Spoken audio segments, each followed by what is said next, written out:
What happened, G? Because I was having meetings with serious dudes in the street. And he refused to sit down. Okay. So what did he do? What'd he do, G? He tell his security team. He didn't tell the NYPD officers. He didn't tell the Department of Correction officers. He didn't tell none of the parole officers or anybody he had working for him that was officers. Mm. He told street dudes who had did dirt in the street.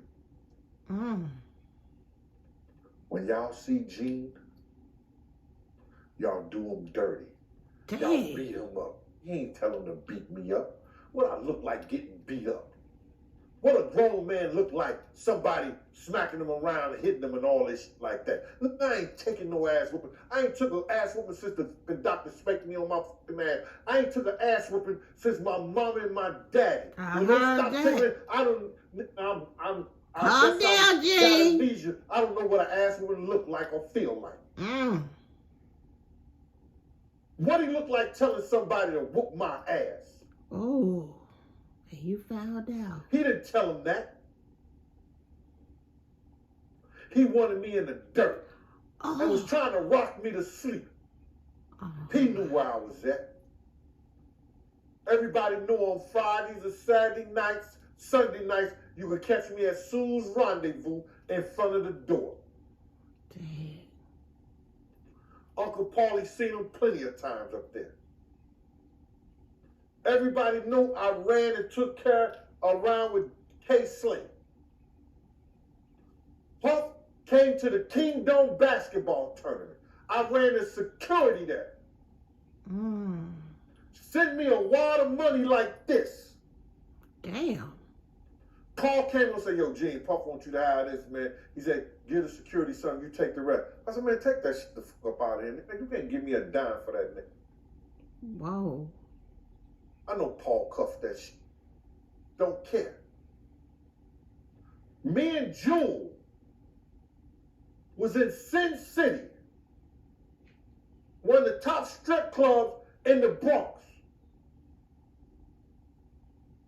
He sent 5 bottles of champagne over to my table. Mm. I looked at Jewel. He's the CEO of Felon Magazine. I said, nigga, you ballin', yeah. He was like, nigga, I thought you bought that. I ain't, but yo, waitress, yo. Well, I ain't. Oh, Puff sent this over to your table, Gene. I said, send that back. Ooh. Jules said, I'm drinking this and start popping and passing it to dudes around them.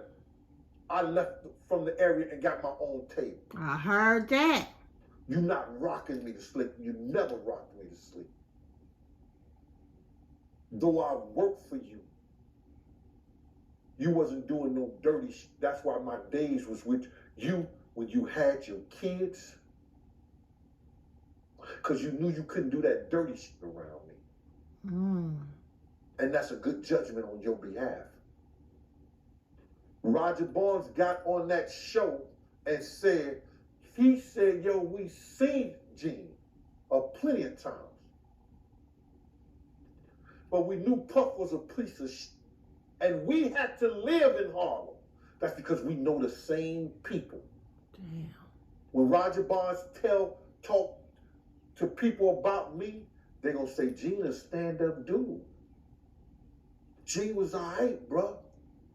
That's what's up. If you do something to Gene, you gonna have to deal with Chad, you gonna have to deal with Slick, you gonna have to deal with K's people, you gonna have to deal with a whole lot of people that love that nigga. And that's the politics of Harlem. Wow. Roger Barnes know the politics of Harlem. So you have the homo cats out there right now that's talking all that shit. Gene paid his dues. Because I came here and talked about the character of this dude who wanted me dead. Wow. I didn't know that. Wow. Gene, you do seem like you're a cool dude. I didn't know. Y'all could find somebody else to play with. I heard that.